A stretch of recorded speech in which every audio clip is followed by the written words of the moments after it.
Welcome to Nightmare Fuel Stories. Don't forget to like and subscribe if you enjoy the stories. Remember the things we didn't see coming. The jungle never sleeps. Even now, 30 years later, I still wake up in cold sweats, my ears straining to hear the sounds that haunted us in those dense Vietnamese forests. The constant dripping of water from leaves after the rain, the distant calls of birds that shouldn't exist, the whispers. My name is Thomas Hargrove. I served as a staff sergeant with the 173rd Airborne Brigade during Vietnam, leading a squad of 12 men deep into territory that wasn't on any official maps. At least that's what I tell people at the VA when they ask. It's easier than telling them the truth about Operation Blacklight. There were 13 of us when we were dropped into that godforsaken valley in '69. Me, Corporal Jenkins, PFC Wilson, Rodriguez, Thompson, Murphy, Dawson, Chen, Miller, Jackson, O'Brien, Reynolds, and our assigned observer, Dr. Keller. He wasn't military, some kind of scientist with high-level clearance who wouldn't tell us what exactly he was looking for, just that we needed to escort him to a series of coordinates and provide security while he collected samples. Our briefing had been unusually vague. Colonel Matheson had simply told us we were investigating reports of unusual enemy activity in a remote valley near the Laotian border. We were to avoid contact with enemy forces if possible, assist Dr. Keller in his research, and return for extraction in 7 days. This is strictly reconnaissance, Matheson had emphasized. You see anything strange, you document it and move on. Do not engage unless fired upon. We should have asked more questions. The first 2 days were uneventful, just the usual misery of humping 60-pound packs through triple canopy jungle in 100-degree heat with 100% humidity. The leeches, the mosquitoes, the constant dampness that made your feet rot in your boots. Standard Vietnam hell. Dr. Keller kept checking some strange device that looked like a modified Geiger counter, occasionally stopping to collect soil samples or scrape something off a tree into a sealed container.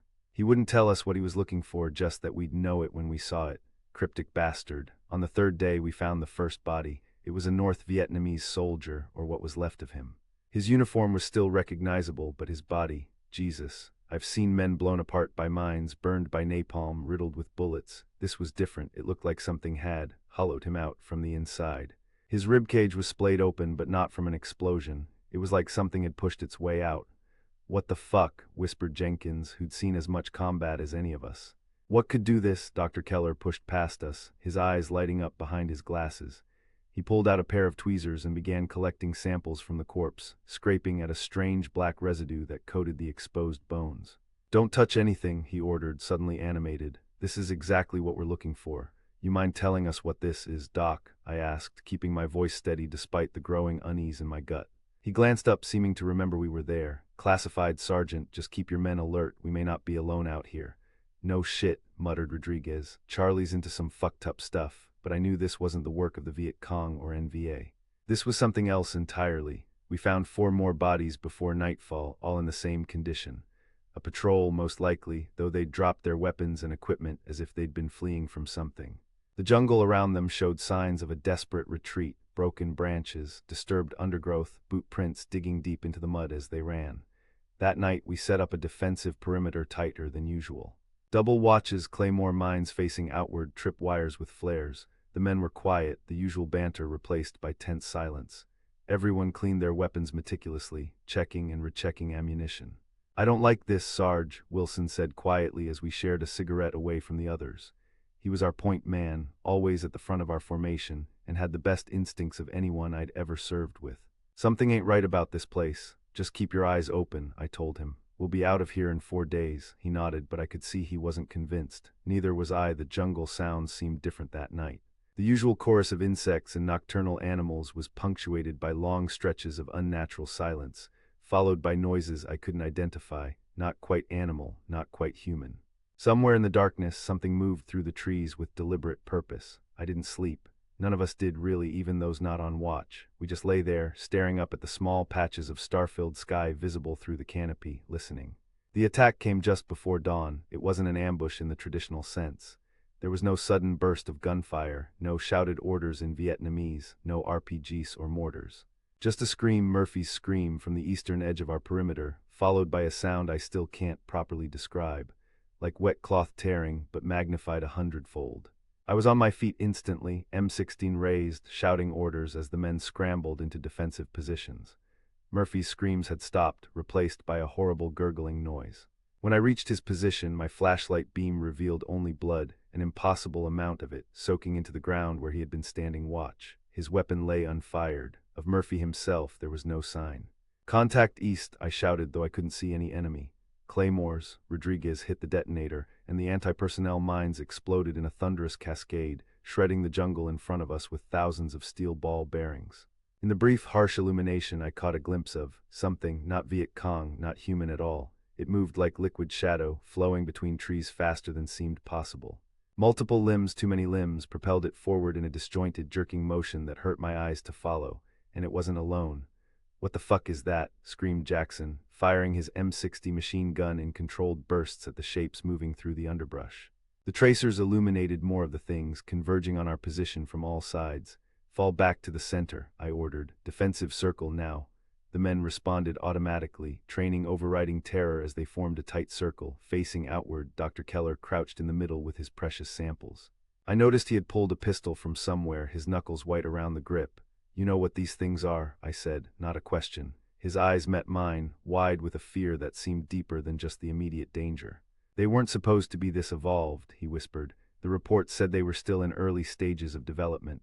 Before I could demand more answers, they hit us from all sides. Thompson was the first to go. Something shot out from the darkness, a tentacle, a proboscis, I don't know what to call it, and wrapped around his throat, yanking him screaming into the jungle. His body came apart as it pulled, blood spraying across Chen's face as he fired wildly after his disappearing comrade. "Incendiary grenades," I shouted, remembering the white phosphorus grenades we carried. "Light these fuckers up." O'Brien and Reynolds pulled pins and threw, the grenades exploding in brilliant white light that burned at 5,000 degrees. The illumination revealed our attackers clearly for the first time, and I almost wished it hadn't. They were vaguely humanoid in their central mass, but that's where any resemblance to humanity ended. Their skin was a mottled, glistening black that seemed to absorb light rather than reflect it. Multiple limbs protruded from their torsos at impossible angles, some like the jointed legs of insects, others like ropey tentacles that whipped and curled with horrible precision. But their faces, Christ, their faces. Where a head should be, they had something like a flower, a blooming, pulsating orifice ringed with teeth and quivering sensory appendages. No eyes that I could see, yet they tracked our movements with unerring accuracy, flowing around our bullets like they could anticipate the trajectories. The white phosphorus seemed to hurt them, at least. The creatures caught in the direct blast writhed and emitted high-pitched keening sounds that set my teeth on edge. But there were more of them than we had grenades, and they learned quickly, staying just beyond the effective range of the incendiaries. "We need to move," I shouted over the din of gunfire. "Head for the extraction point. That's 3 days away," Jenkins yelled back, reloading his M16 with shaking hands. "Then we better start running now." I grabbed Dr. Keller by his collar.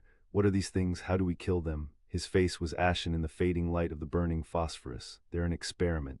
Soviet bioweapon program gone wrong, or right, depending on your perspective. They call it Project Chernoy, the Black Project." "How do we kill them?" I repeated, shaking him. "Fire seems effective. They avoid water, running water specifically. Their cellular structure is unstable. They can reshape themselves at will, but the energy cost is high. They need to feed to maintain cohesion." As if to illustrate his point, one of the creatures caught Dawson, wrapping multiple limbs around his thrashing body.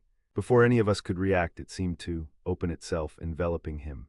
His screams became muffled, then stopped entirely as the thing's mass pulsated obscenely.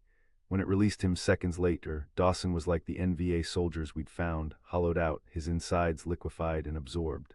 "Move now," I ordered, my voice cracking. "Head for the river, double time." We broke through the perimeter, firing as we went, the muzzle flashes of our weapons providing brief, strobe-like glimpses of the horrors pursuing us. I led the way, compass in one hand, weapon in the other, trying to recall the map of the area. There was a river 2 clicks east, a fast-moving tributary that might give us the protection Keller had mentioned. Jackson and his M60 provided covering fire as we retreated, the heavy machine guns roar momentarily keeping the creatures at bay. But the belt ran dry just as we reached a small clearing, and in the moment it took him to reload, they were on him. I'll never forget the sound he made, not a scream of fear or pain, but a wail of utter despair, as if he'd glimpsed something beyond the physical horror of his death, some terrible truth these things carried with them. 7 of us made it to the river, me, Jenkins, Wilson, Rodriguez, Chen, O'Brien, and Dr. Keller. The water was fast-moving, about 30 feet across, too deep to wade. The creatures stopped at the bank, their flowered heads opening and closing in what seemed like frustration. They won't cross, Keller confirmed, breathing heavily. Water disrupts their cellular integrity. So we're safe as long as we stay by the river, Rodriguez asked, reloading his weapon with trembling hands. For now, Keller nodded, but they're patient and adaptive. We followed the river north, hoping it would lead us closer to the extraction point. The creatures kept pace on the opposite bank, occasionally testing the water's edge but never crossing. Their movements were more deliberate now, less frenzied. They were stalking us. What exactly are these things, Doc? Chen asked as we moved. You said Soviet bioweapon. Keller hesitated, then seemed to decide we deserved some answers after what we'd witnessed. The Soviets were experimenting with a fungal organism discovered in Siberia, deep in the permafrost, something ancient, predating humanity by millions of years. They found it could bond with and restructure organic matter, essentially hijacking and repurposing living tissue. Like a parasite, I asked. More like a collective intelligence. The individual organisms merge into a Gestalt entity. The Soviets were trying to weaponize it, create soldiers that could reshape themselves for different combat situations. Imagine infantry that could grow natural armor, or extend limbs into weapons, or flatten themselves to avoid detection. Jesus, whispered O'Brien, and they lost control. They thought they had it contained in a facility near Vladivostok. But 3 months ago, our intelligence indicated they'd moved some specimens to a testing ground in North Vietnam. 2 weeks ago, we lost contact with our surveillance team in the area. Your unusual enemy activity was actually a containment breach. So we're what, the cleanup crew, Jenkins spat, sent in to confirm the Soviets' pet monster is loose with no fucking warning about what we were walking into. Need-to-know basis, Keller said weakly. They didn't think the specimens were supposed to be immature, still developing. Well, they look pretty fucking mature to me, Rodriguez shouted, his voice echoing across the river. The creatures on the far bank seemed to pause, their flowered heads turning in unison toward the sound. Keep it down, I hissed. They're tracking us. We continued in tense silence, the weight of Keller's revelation settling over us.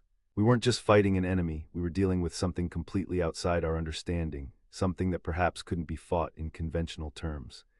As night fell, we found a defensible position where the river bent around a rocky outcropping, creating a natural barrier on 3 sides. We set up a watch rotation, though none of us expected to sleep. The creatures remained visible on the far bank, their black forms barely distinguishable from the darkness except when they moved. We need to call for emergency extraction, I told Keller quietly, away from the others.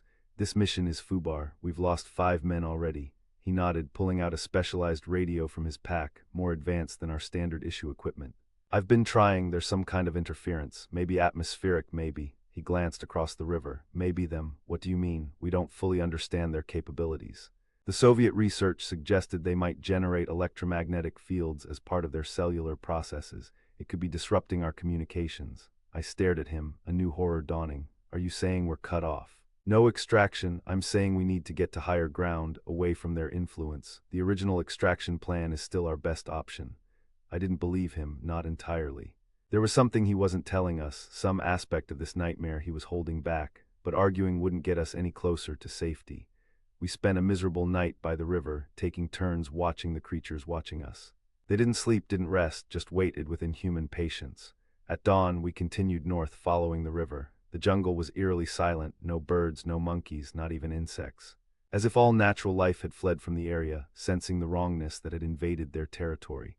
Around midday, the river narrowed and grew shallow enough to cross. We hesitated, knowing that leaving the water's protection meant exposing ourselves to the creatures again. But staying by the river was taking us away from the extraction point. We need to cross, I finally decided. We'll move fast, stick to open ground where we can see them coming. The crossing was tense but uneventful.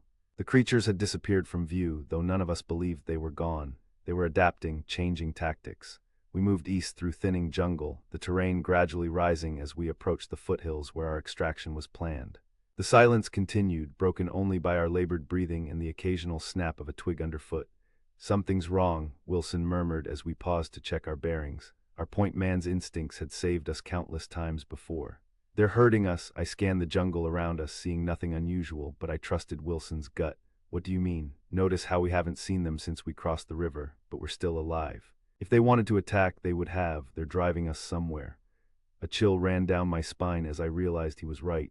The path of least resistance through the dense jungle had been suspiciously clear, subtly channeling us in a specific direction, southeast, away from our extraction point. Change of plans, I announced. We're heading due east, straight up the ridge, cutting our own path.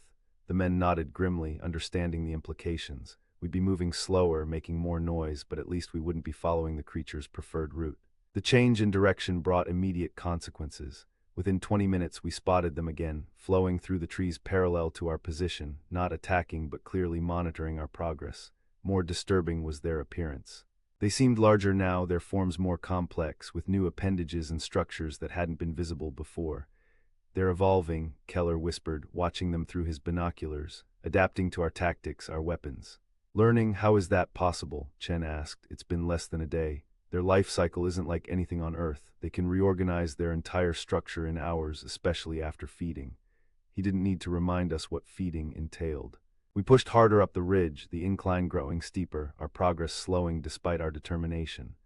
The creatures kept pace effortlessly, sometimes disappearing from view only to reappear ahead of us, always maintaining the same distance. By late afternoon, O'Brien began to lag behind. He'd been wounded during our initial encounter, a deep gash along his thigh that he'd bandaged without complaint.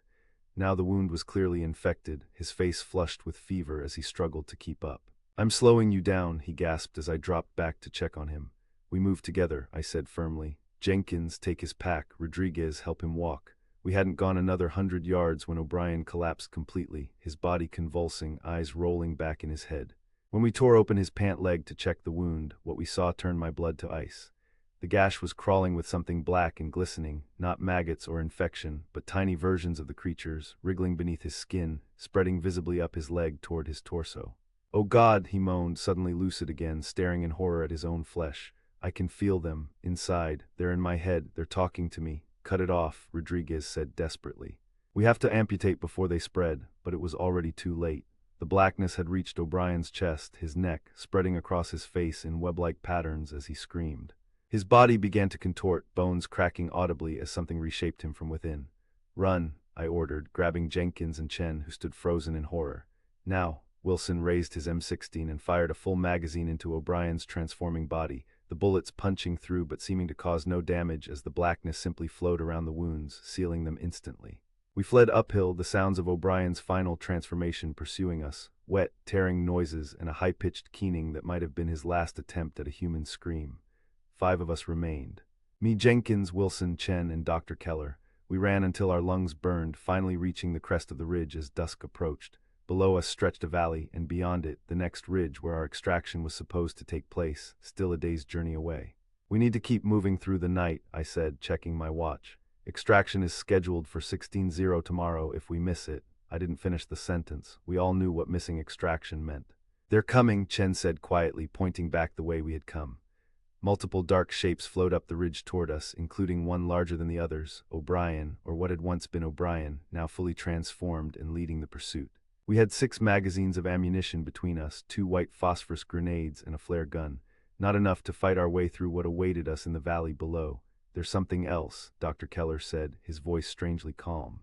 He'd been checking his modified Geiger counter again. "The readings are off the scale, this entire valley. It's saturated with the same energy signature as the creatures." "What does that mean?" Jenkins demanded. "It means this isn't a recent containment breach. These things have been here for months, maybe years, spreading, growing." He looked up, his eyes reflecting the dying light. "The Soviets didn't bring them here. They were studying what was already here." The implications hit me like a physical blow. The whole mission, we weren't sent to confirm a breach. We were bait, sent in to make contact so you could study their behavior. Keller didn't deny it. "The higher-ups needed to understand the threat. Observation teams couldn't get close enough. They needed interaction." Wilson moved so fast I couldn't stop him. One moment he was standing beside me, the next he had Keller pinned against a tree, combat knife pressed to his throat. "8 men dead because you needed interaction," he snarled. "I should feed you to those things myself." "Stand down," I ordered, though part of me wanted to let Wilson finish the job. We still need him. He's the only one who understands what we're dealing with. Wilson released Keller with a disgusted shove. "So what now, Sarge? We can't go back, and going forward looks like suicide." I studied the valley below us, mind racing through options, none of them good. Then I noticed something, a pattern to the movement in the canopy, circular clearings where nothing grew, forming a line that cut across the valley floor. "What are those?" I asked Keller, pointing. He followed my gaze, then checked his device again. "Nests," he said quietly, "colonies. Each of those clearings is a concentrated mass of the organisms. They're establishing a network. Can we go around them? Possibly. They seem to maintain a perimeter around each colony." But they'll detect us if we get too close. I made my decision. We follow the ridgeline as far as we can, then cut across the valley at its narrowest point, staying as far from those clearings as possible.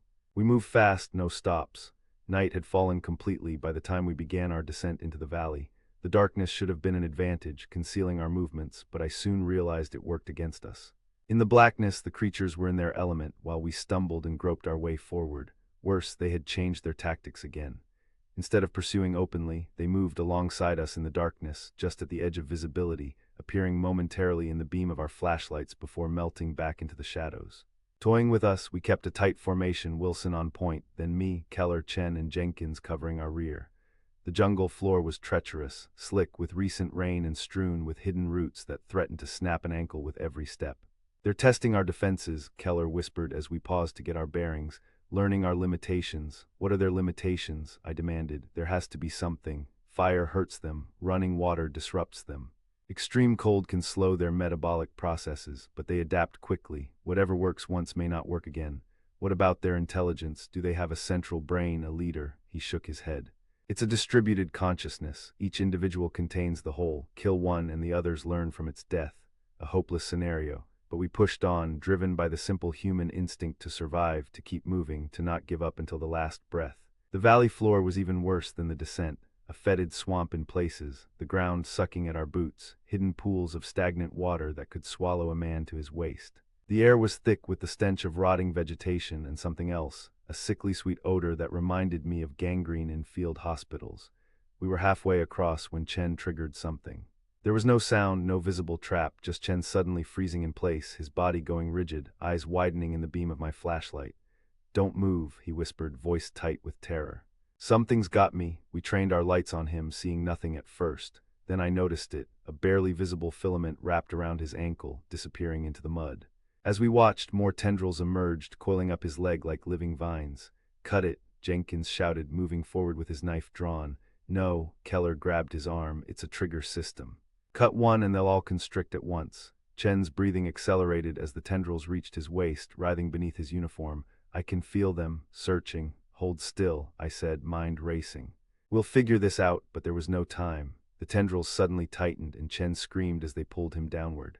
The mud around him began to bubble and churn as something rose from beneath, not one of the creatures we'd seen before, but a massive, pulsating mass of black tissue that opened like an enormous mouth. Jenkins and I fired into it automatically, bullets tearing through the fibrous mass but causing no apparent damage. Chen was waist deep now, still screaming, clawing at the ground as the thing pulled him inexorably downward. Wilson grabbed his arms, trying to pull him free, but the force from below was too strong. With a sickening sound, Chen was torn from Wilson's grip and vanished beneath the surface, his screams abruptly silenced. The ground continued to bubble for several seconds, then grew still. Nothing remained of Chen but his rifle, lying half buried in the disturbed earth. "Run," I said, my voice a hoarse whisper. "Run now." We fled, no longer caring about noise or stealth, splashing through the swamp with desperate energy. All around us, the ground began to stir, similar mounds rising and falling like the breathing of some vast, subterranean organism. "The whole valley floor is connected," Keller gasped as we ran, one massive network beneath the surface. We reached the far side of the valley as dawn broke, climbing the steep slope on hands and knees, expecting at any moment to feel those questing tendrils wrapping around our ankles. But nothing pursued us, at least, nothing we could see. At the top of the ridge, we collapsed, lungs burning, muscles screaming in protest. Below us, the valley lay peaceful in the morning light, giving no hint of the horrors it contained. Beyond this ridge lay our extraction point, a small clearing suitable for a helicopter landing, less than 2 miles away. "We might make it," Jenkins said, allowing himself a small measure of hope for the first time in days. I checked my watch, 8 hours until extraction. "We can do this." Wilson said nothing, his eyes scanning the ridge line, always vigilant. Keller sat apart from us, fiddling with his radio, still trying to establish contact. We rested for 30 minutes, then continued toward the extraction point, moving with renewed purpose. The terrain here was easier, less dense jungle, more open spaces between the trees. We made good progress, hope building with every step. It was Wilson who noticed first. "The birds are back," he said suddenly, stopping in his tracks. He was right. For the first time since the nightmare began, we could hear birdsong, the chattering of monkeys, the normal sounds of a living jungle. As if we had crossed some invisible boundary into a place the creatures had not yet reached. "Maybe they can't come this far from their central network," Keller suggested. There may be limitations to how far they can extend themselves. It was a comforting thought, too comforting as it turned out. We reached the extraction point with 4 hours to spare, a small clearing atop the ridge with good visibility in all directions. No sign of the creatures, no disturbances in the underbrush, nothing but normal jungle sounds all around us. Set up a perimeter, I ordered, not willing to relax completely. Jenkins, pop smoke when you hear the chopper approaching. Wilson, keep your eyes on that tree line. We arranged ourselves around the clearing, weapons ready, watching the jungle. The minutes stretched into hours, the sun climbing higher, the heat intensifying. Still nothing moved in the forest beyond normal wildlife. 1 hour to extraction, I announced, checking my watch for the 100th time. That's when Jenkins started to cough. It was a wet, hacking sound that immediately set my nerves on edge. He doubled over, the coughing growing more violent until he was on his knees, gasping for breath. Jenkins, I moved toward him, Wilson covering me with his rifle. Jenkins looked up, and I saw with horror that his eyes had begun to darken, black tendrils spreading through the sclera like cracks in ice. Blood trickled from his nose and ears, black rather than red. "Oh God," he choked out. "Sarge, I think, when we crossed the swamp, I swallowed something." Before I could reach him, he convulsed violently, his back arching at an impossible angle as something pushed outward from within his chest, stretching the fabric of his uniform. With a sound like tearing canvas, his torso split open, revealing not blood and organs but a writhing mass of black tissue that began to reshape itself before our eyes. Wilson didn't hesitate. He fired a full magazine into Jenkins' transforming body, then pulled a white phosphorus grenade from his harness, yanked the pin, and shoved it into the pulsating mass that had been our friend. "Get back," he shouted, grabbing me and Keller and pulling us toward the edge of the clearing. The grenade detonated with a blinding flash, engulfing Jenkins' remains in searing white fire. A high-pitched keening sound filled the air, not coming from the burning mass but from the jungle all around us, as if every creature within a mile was screaming in sympathetic pain. "They're connected," Keller realized aloud. "All of them everywhere, hurt one, they all feel it." The implications hit me like a physical blow. They've been watching us through him, all this time letting us think we were safe, learning our plans. As if in confirmation, the jungle around the clearing erupted with movement. Not individual creatures this time, but a single, massive wave of blackness that flowed from between the trees like a living tide, surrounding the clearing on all sides. "The chopper," Wilson said grimly, raising his rifle. "It's flying into a trap." I grabbed the radio from Keller. "Blacklight actual to extraction team, abort mission. I repeat, abort mission. LZ is compromised." Nothing but static answered me. Either they couldn't hear us or... "They're jamming us," Keller confirmed, checking his equipment. "Electromagnetic interference, just like before." The black tide had stopped at the edge of the clearing, forming a complete circle around us. From its undulating surface, shapes began to rise, not the creature forms we'd seen before, but horrifically familiar human silhouettes. Murphy, Thompson, Dawson, Jackson, O'Brien, Chen, and now Jenkins. Their bodies reconstructed from memory by the collective intelligence that had consumed them, perfect in every detail except for their eyes, solid black, reflecting nothing. "What do they want?" Wilson whispered, his rifle moving from target to target, knowing it was useless. "To learn," Keller said softly, "to consume, to become." The Jenkins thing stepped forward, its mouth opening and closing in a grotesque pantomime of speech. When words came, they were distorted, as if multiple voices were speaking in imperfect unison. "We thank you for your contribution," it said in Jenkins' voice, layered with something else, something older, vaster. "Your forms, efficient. Your minds, useful. You can talk," I said, struggling to maintain my composure. "Then you can negotiate. Let us leave, and we won't return. This territory is yours." The thing tilted its head, an eerily human gesture of confusion. "Leave, no leaving, only becoming. You are already part of us, seeds planted, growing in all of you."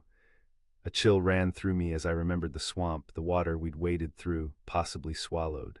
Were we already infected like Jenkins, carrying the organisms inside us, waiting to transform?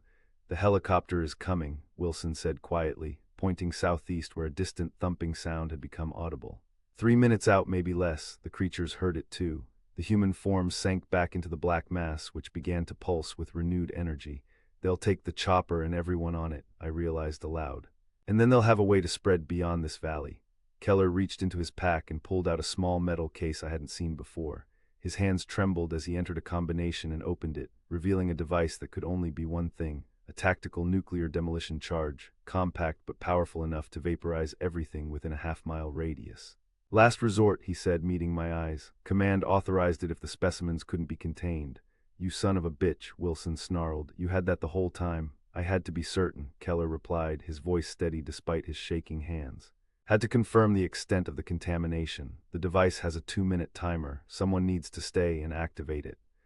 The helicopter was visible now, a UH-1 Huey approaching rapidly from the southeast, unaware of what awaited it. I made my decision in an instant. Give me the detonator. Wilson, take Keller and signal the chopper to land on the far side of the clearing. Get on board and get the hell out of here. Sarge, no, Wilson protested. I'll stay. You've got family back home. That's an order, Corporal. I'm already infected. I can feel it.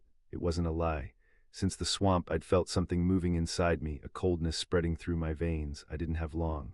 Now move, Wilson hesitated, then nodded once, his eyes saying what words couldn't.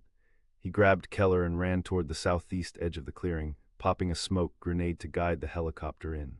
The black mass surged forward as they moved, sensing our plan. I fired my M16 on full auto, not to hurt them but to distract them, to buy Wilson and Keller the seconds they needed. Come on, you bastards, I shouted. You want to learn about humanity? Learn about this. I held up the detonator, and the creatures hesitated, their collective intelligence perhaps recognizing the threat it represented. In that moment of hesitation, the Huey touched down at the far edge of the clearing. Wilson shoved Keller aboard, then turned back, our eyes meeting across the distance. I nodded once. He returned the gesture, then climbed into the helicopter, which immediately lifted off, banking sharply away from the clearing. The creatures realized their prey was escaping. The black mass surged toward the helicopter, parts of it reshaping into projectile forms that launched themselves through the air. I pressed the detonator. 2 minutes. The creatures turned their attention back to me, flowing across the clearing with terrifying speed. I emptied my magazine into them, knowing it was futile, then threw the empty rifle aside and drew my sidearm. 1 minute, 30 seconds. The first tendrils reached me, wrapping around my legs, beginning the process of consumption. The cold that had been spreading inside me accelerated, meeting the invasion from outside. I could feel them connecting, communicating, the barrier between my body and theirs dissolving. 1 minute. My consciousness began to fragment as they infiltrated my nervous system. Images flooded my mind, not just my own memories, but others. Murphy's childhood in Boston, Thompson's wife waiting at home, Jenkins' dreams of college after the war. And older memories, not human at all, ancient forests, primordial oceans, the cold darkness of deep space. 30 seconds. I understood them what they were, not Soviet experiments, not terrestrial organisms at all, but something that had fallen to Earth millions of years ago, waiting in the permafrost until human activity had awakened it. Something that had existed before humanity and would exist after, consuming and becoming every form of life it encountered. 15 seconds. The helicopter was a distant speck now, safely beyond the blast radius. Wilson had made it. Someone would survive to warn the world, though I wondered if any warning would be enough. 10 seconds. The creatures had almost completely enveloped me now, my body no longer my own. But some essential part of my consciousness remained, watching as the timer counted down. 5 seconds. In that final moment, as my humanity slipped away, I felt not fear but a strange sense of peace. Whatever these things were, whatever they would become by absorbing us, they would carry some fragment of who we had been into their future evolution.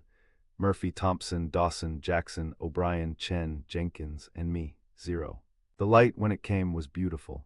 30 years later, I still wake up in cold sweats, my ears straining to hear the sounds that haunted us in those dense Vietnamese forests. The doctors at the VA call it PTSD. They prescribe medications that don't help, therapy that can't touch the real memories, because they aren't memories, not really. Thomas Hargrove died in that clearing. I know because I was there, part of the black tide that consumed him. I carry his memories, his consciousness, preserved within the collective. I am not human, though this body appears to be. One of many forms we have adopted as we spread slowly, patiently across the continent. Wilson never made it back to warn anyone. The helicopter crashed 50 miles from the blast site, a mechanical failure that wasn't a failure at all, just delayed reaction to the infiltration that had already begun. We learn, we consume. We become, and sometimes we remember.